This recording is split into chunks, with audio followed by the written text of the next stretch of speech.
lagi di Pesta Rakyat Simpedes 2021, persembahan dari tabungan BRI Simpedes.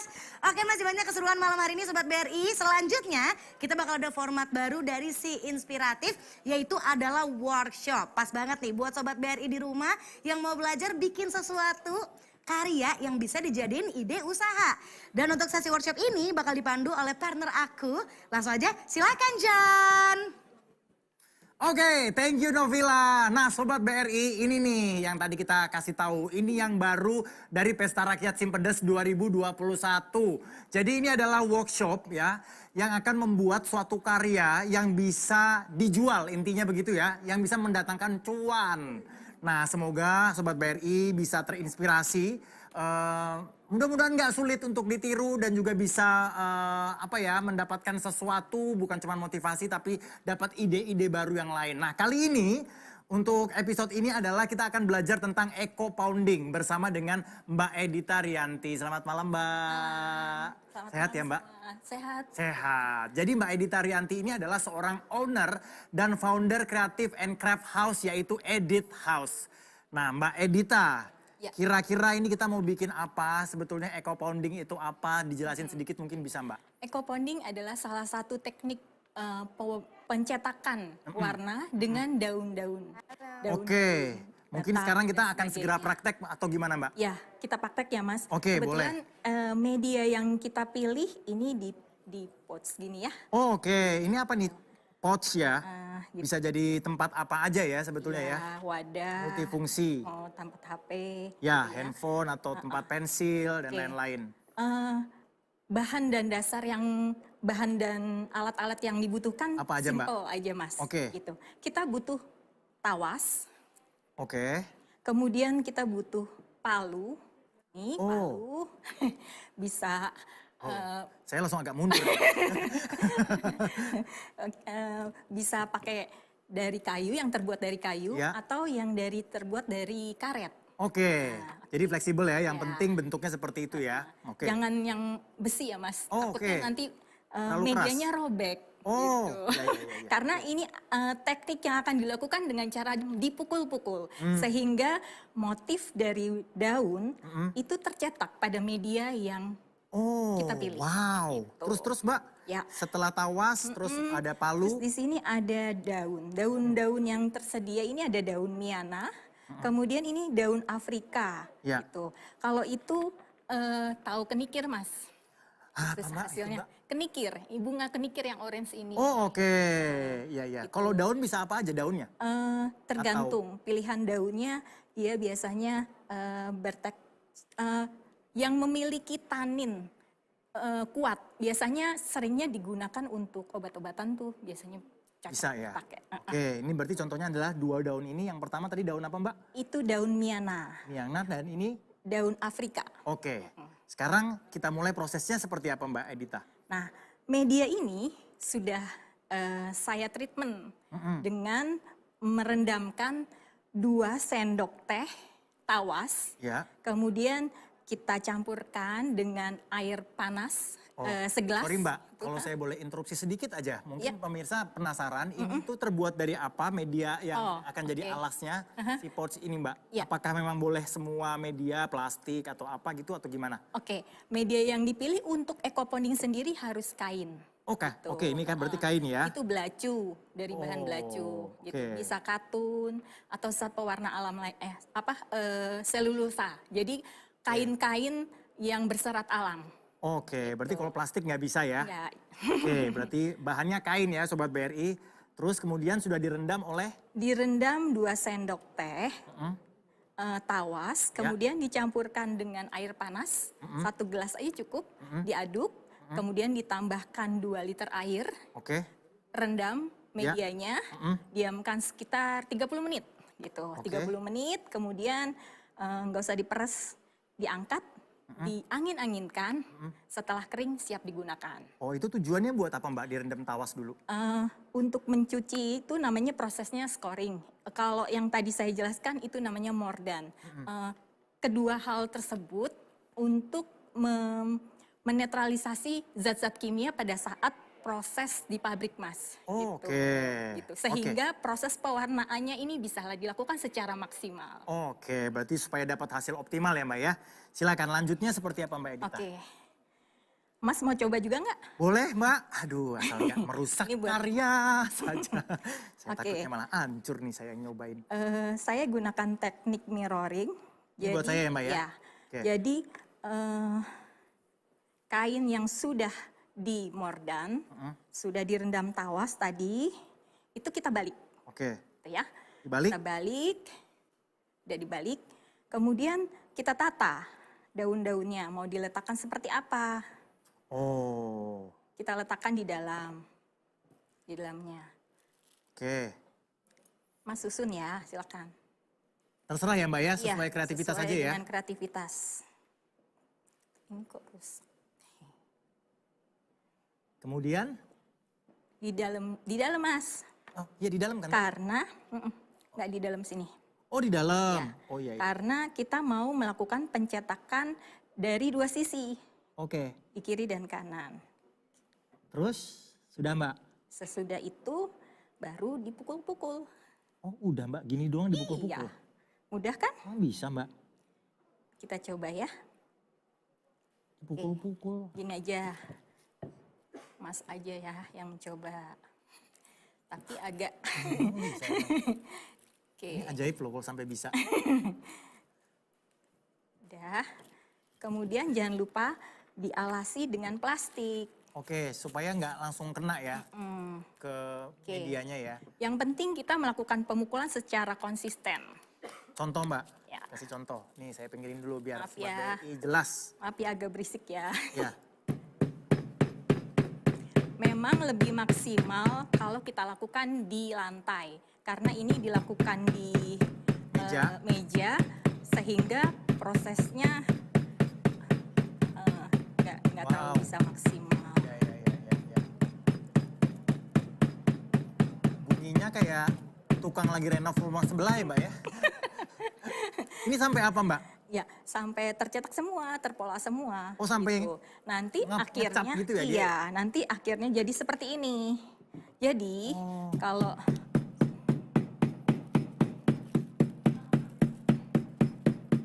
kurang konsep, Enggak.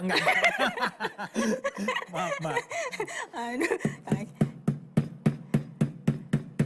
nah ini karena apa? Karena alas yang kita gunakan menggunakan meja. Jadi Oke. idealnya kita melakukannya ya? di lantai gitu. Oke, berarti Tapi dia lebih memang cepat kalau tetangga di lantai. sebelah suka protes ya kalau Tapi kalau di lantai harusnya nggak terlalu bunyi ya Mbak? bunyi juga sih Oh Mas. bunyi juga ya. Cuman Berarti alat pukulnya tidak boleh yang terlalu keras ya? ya tidak alat boleh besi pukulnya ya? tidak boleh yang besi. Nah, kalau misalnya sudah nanti ini sudah tercetak semua, Ya. tinggal dibalik gitu ya. Ini kan tadi di sini ini ada bekas-bekas daunnya, Ya. itu nanti dikopek, dikelupas. Ya, dikelupas, sudah jadi seperti ini. Oh, penasaran guys. Ini nih ya, coba kita karena ini tidak bisa maksimal karena di atas meja ini Sobat BRI. Boleh Jadi nggak buat contoh aja, ini bagian yang sebelah kiri sudah mulai tercetak. Nanti kita kasih lihat kali ya Mbak ya. Ya, Bagian kirinya ya. Oke. membel. Soalnya ini membel, Mas.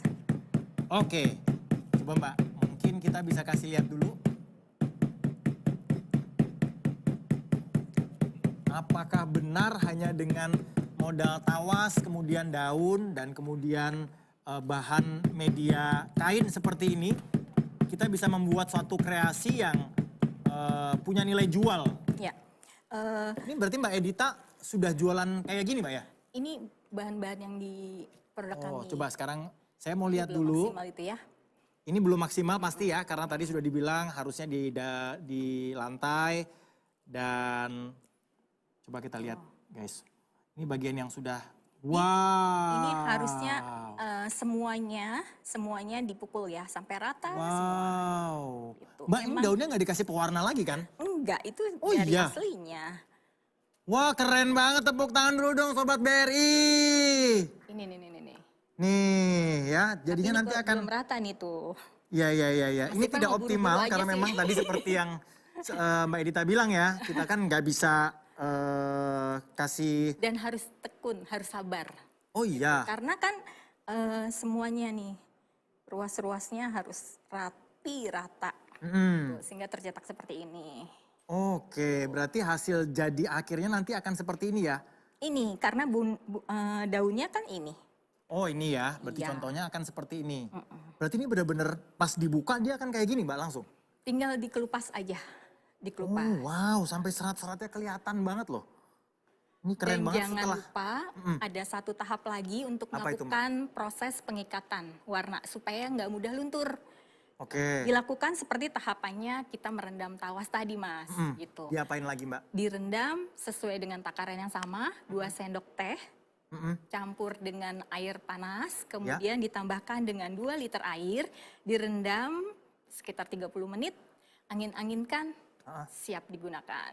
Tetapi Wow. tahapan itu baru bisa dilakukan setelah 5 hari. Oke, Nah, karena dia harus ikat ya iya, warnanya ya. Ini kayak gini berarti udah aman ya Mbak ya? Nggak akan kemana-mana ya warnanya ya? ya. Wow, keren banget. Dan ini adalah contoh-contoh karya-karya lain dari Mbak Edita dan yang dilakukan dengan cara yang sama ya nih Mbak ya? Ya.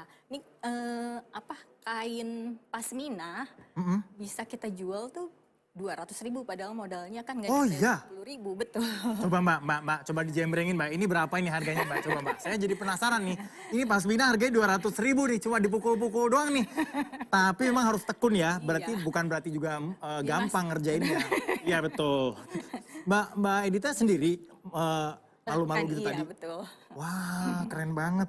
Ini 200.000 Iya, seperti ini Mbak ya? kami jualnya seperti itu. Oke, kalau pots-pots kayak gini atau tempat-tempat gini? Enggak, itu sih ya sekitar 35 ribuan. Tapi kan modalnya cuma 7.500 paling itu.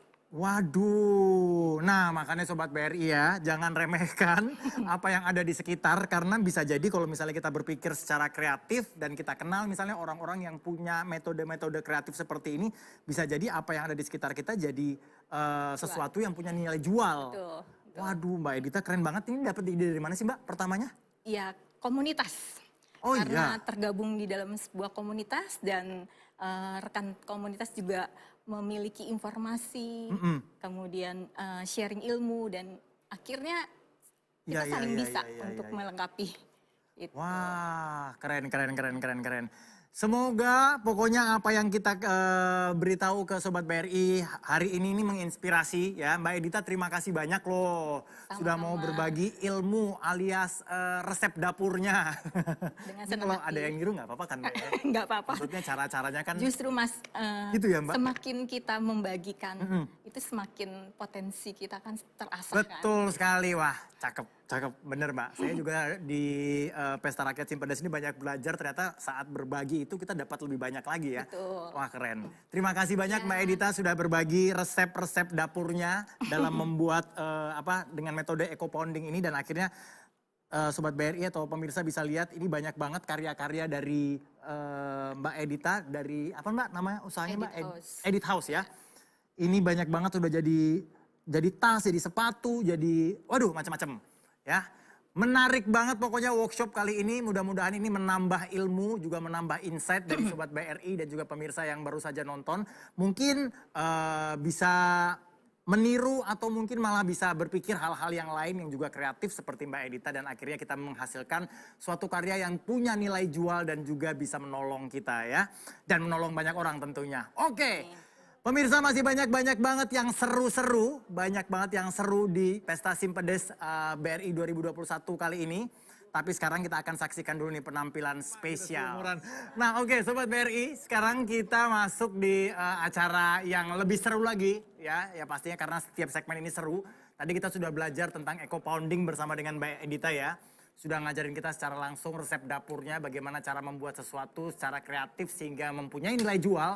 Nah kali ini kita akan ngobrol-ngobrol tentang networking ya. Karena memang tema kita malam hari ini, tema besarnya adalah networking. Nah oke, bersama dengan saya masih ada Mbak Edita yang tadi dari Edit House. Yes Mbak, nanti akan berbagi tentang networking. Dan juga ada pakar networking nih, Sobat BRI. Ada Mas Irfan. Selamat malam, Mas. Halo, selamat malam. Makasih udah undang. Yes, sehat ya Mas ya? Sehat, alhamdulillah sehat juga. Sehat. Karena saya sudah nggak canggung, karena sudah merasa seumuran, karena tadi udah nyanyi gigi bareng-bareng. Oke, Mas Irfan sama Mbak Edita nih. Ngomong-ngomong masalah networking sekarang ya, ternyata Mbak Edita juga punya banyak networking katanya infonya Mbak. Nah, pertanyaan saya Mbak, kalau boleh tahu di-share sama seluruh pemirsa dan juga Sobat BRI, sebetulnya langkah apa sih Mbak yang dibutuhkan untuk seseorang memulai networking? Atau mindsetnya seperti apa dulu nih untuk mempersiapkan supaya kita bisa memulai networking? Oke. Langkah yang perlu kita ambil, perbanyak kita menjalin hubungan, berrelasi, berkomunikasi gitu ya. Ambil kesempatan dalam setiap hal, seperti kalau misalnya ada seminar, workshop, kita pasti ketemu dengan orang-orang baru. Nah, di situ saatnya kita memang menjaring teman Relasi baru, ya. relasi gitu. Nah, selain itu ikuti, join, bergabung bersama, berrelasi bersama dalam perkumpulan, komunitas. Manfaat itu yang benar-benar saya rasakan. Kenapa Edit Host bisa sampai sekarang? Karena dulu juga berawalnya dari komunitas gitu. Saya banyak mendapatkan inspirasi, dapat ilmu, dapat teman banyak, itu karena komunitas gitu. Kalau bicara mindset sendiri, menurut saya pada saat kita mau membangun networking, kosongkan dulu Mas gelas kita gitu ya. Karena kita harus siap menerima hal baru, hal-hal yang positif dan dari siapapun gitu. Nah, setelah kita mengkosongkan gelas kita serap semuanya yang ada gitu. Itu sih menurut saya. Berarti nggak boleh ya Mbak ya, kalau misalnya kita punya kenalan baru atau menjalin relasi, udah ada motivasi di belakangnya gitu. Jangan gitu dulu. Nggak boleh ya berarti ya? Nggak, kita mau menjalin pertemanan. Karena kan idealnya bisnis pertemanan itu langgeng. Iya. Percaya Berarti pertemanan dulu, baru nextnya bisnis ya? Ya. Bukan pertemanan yang didasari oleh bisnis gitu ya? Oke, wow. Oke, nah masalahnya Mbak sekarang, gimana cara menjaga kepercayaan dan integritas di usaha yang serba digital atau zaman digital sekarang ini? Karena kan pertemuan langsung aja kita udah jarang nih, kira-kira kan? Itu gimana cara menjaganya Mbak, kepercayaan? Prinsip saya sih memang bisnis itu soal kepercayaan ya. Jadi kita harus tetap menjaga value dan reputasi kita. Meskipun kita tidak menjalin secara tatap mata, tatap muka, tapi justru di situ saatnya kita benar-benar komit terhadap produk yang kita berikan, layanan yang harus kita layani gitu ya maksudnya. Sehingga pelanggan itu akan kembali lagi karena dia percaya bahwa kita sudah memberikan yang terbaik gitu. Mungkin sharing pengalaman sedikit, saya mengajar kerajinan gitu. Saya selalu merasa bahwa pada saat saya punya sesuatu, kemudian saya punya prinsip kalau saya punya sesuatu, saya ingin saya bagikan gitu ya. Dan pada saat proses mengajar, saya ingin murid saya juga tahu semuanya. Apa yang saya miliki, kemampuan saya terhadap bidang tersebut diketahui oleh mereka secara maksimal. Sehingga para peserta workshop saya juga akan mencari saya lagi. Itu salah satu proses yang saya rasakan sih Mas. Wow, jadi sebetulnya menjaga kepercayaan sama pihak lain itu sebetulnya yang pertama adalah dealing dengan diri kita sendiri dulu ya Mbak ya. Kalau kita sudah beres, sudah secure, udah aman, nggak merasa selalu curiga dideketin orang, akhirnya malah orang nanti cari kita lagi ya. Wah, sepakat. Keren sih. Nah sekarang kita beralih ke Mas Irfan kali Mas. Mas Irfan pakar networking nih. Aduh, gue disebutnya pakar networking. Jadi gue penasaran banget Mas Irfan. Sebetulnya konsep dasar networking yang relevan zaman sekarang itu yang kayak gimana sih Mas? Kalau tadi kan udah disebutin ya, setuju banget ya sama semua, mendengar lebih banyak dan sebagainya gitu. Emang kalau dikerucutin ya, sekarang relevan dengan sekarang tuh apa sih networking? Kayaknya satu kata yang muncul di pikiran tuh kolaborasi. Jadi gini, kita bisa lihat dari brand-brand besar ya Mas. Kalau misalnya kita lihat kan kerjasama antara penyanyi dari asal negara mana sama international chain gitu kan. Terus kemudian mereka berkolaborasi. Terus sampai dengan pengalaman di usaha saya sendiri terus terang gitu. kolaborasi itu menimbulkan suasana belajar yang baru. Karena kita jadi tahu, oh marketnya dia itu sukanya sama apa. Oh ada samanya nih dengan saya. Saya nggak bisa menjangkau di situ. Kalau saya mau menjangkau di situ jadi sangat mahal. Harus apa misalnya beriklan dan sebagainya. Misalnya gitu ya. Bukan saya nggak setuju sama beriklan. Tapi ketika mau cari jalan yang kira-kira sedikit jalan pintas dan memang lumayan cukup berhasil, ya kolaborasi sih itu sebetulnya suatu kata di networking yang relevan sekali yang zaman sekarang sih menurut saya. Iya. Itu jadi bisa melengkapi ya kekurangan kita ya Mas ya. Apa yang kita belum punya orang lain udah punya dan akhirnya jadi satu kan ya. Betul. Wow, iya. Saya setuju sih, tapi memang baru oh iya kolaborasi. Nah sekarang Mas Irfan pertanyaannya, bagaimana era digital mampu membuat inisiatif networking semakin berkembang? Karena kan seringkali networking itu juga membutuhkan komitmen dari stakeholder dalam perusahaan katanya. Memang kalau misalnya mau berkembang networkingnya pastinya satu ya. Kita kadang-kadang kalau mau ngomongin networking ya Mas, kita ngomongin wah kita mau yang luas. Betul. Ya kan? Gue mau jualan ke semua orang. Semua orang pasti mikirnya kayak gitu Mas. Nah jangan-jangan pemikiran itu perlu sedikit mundur satu langkah deh gitu misalnya. Maksudnya apa? Apa betul ketika apalagi kita ngomongin soal UMKM misalnya. Apa iya kita mau jual satu produk itu untuk semua orang? Kenapa nggak kita berkomitmen untuk suatu hal yang misalnya niche ya atau bisa dibilang spesifik, tapi betul-betul kita tuntaskan betul kebutuhan dari market itu atau dari network yang kita punya itu.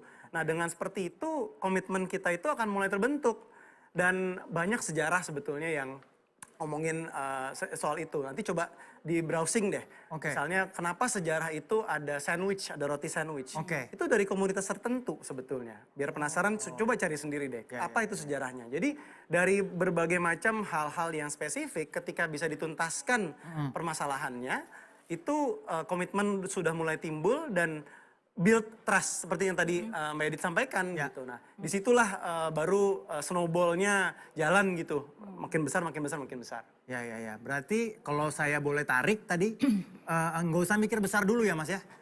Pokoknya fokus pada satu hal tertentu. Tapi selesaikan. Tapi selesai ya. Iya. Wow, oke.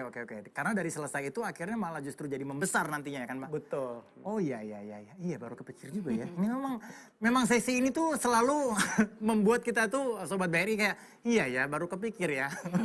Nah sekarang kita ke Mbak Edita lagi. Mbak Edita, tadi kan kita ngomongin masalah networking, how to handle people dan sebagainya. Nah sekarang masalahnya adalah gimana Mbak caranya mendorong semua orang di UMKM Mbak nih contohnya ya. Karena kan Mbak kan UMKM gitu. Agar punya komitmen yang sama kayak Mbak dan apa yang dilakukan bagi orang-orang di dalam UMKM tersebut yang tidak punya line yang sama kayak Mbak gitu atau tidak paham lah ini maksudnya apa sih gitu. Gimana Mbak? Komitmen itu bicara mengenai tanggung jawab ya Mas. Saya harus melihat diri saya sendiri bahwa saya bisa menjadi cerminan tim gitu ya. Dan kita melibatkan mereka untuk engage, untuk sadar bahwa perannya di dalam tim ini mereka punya besar manfaatnya untuk mencapai sebuah tujuan yang UKM Edit House punya gitu ya. Kalau bicara mengenai kalau ada yang nyeleneh misalnya dia nggak komit apa ya paling kita hanya bisa melakukan encourage, kemudian kita mereview kembali, mensosialisasikan kembali, melakukan pendekatan untuk yuk sama-sama kita bergandengan tangan, kita wujudkan tujuan ini dengan peran kamu dalam tim ini gitu. Jadi saya lebih kepada ingin menunjukkan bahwa dia itu sangat punya peran dalam tim. Gitu. Ya. Berarti ini lagi ya, diarahkan lagi. Gitu. Disosialisasikan kembali. Memang tuh tugas pemimpin seperti itu ya Mas Irfan ya kayaknya ya. Jadi kalau ada satu yang di bawah yang komitmennya nggak sama kita dan sebagainya, emang tugas kita kayaknya again and again gitu, nggak boleh capek ya. Betul. Supaya kita sama-sama mencapai tujuan yang sama. Oke, ya itu dia ya. Kalau misalnya Sobat BRI pengen punya UMKM dan lain sebagainya, cara menghandle yang gitu-gitu ya seperti tadi Mbak Edita bilang. Nah Mas Irfan, sekarang nih Mas, masalahnya adalah ya masukan Mas Irfan buat UMKM yang belum berani membangun networking. Saya nggak ngerti sih kenapa sih belum berani gitu. Nah. Karena ternyata memang ada UMKM katanya yang belum berani menjalin networking walaupun mereka sudah mengerti pentingnya networking tersebut. Tapi belum berani. Belum berani. Mungkin gini dulu, belum berani. Takut berarti kan ya. Takut itu kan sebetulnya fitrahnya manusia. Bahwa memang kita semuanya punya rasa takut. Tapi yang paling penting itu gini. Saya kasih analogi gini Mas. Kalau misalnya ada anak kecil. Kita kasih unjuk skateboard.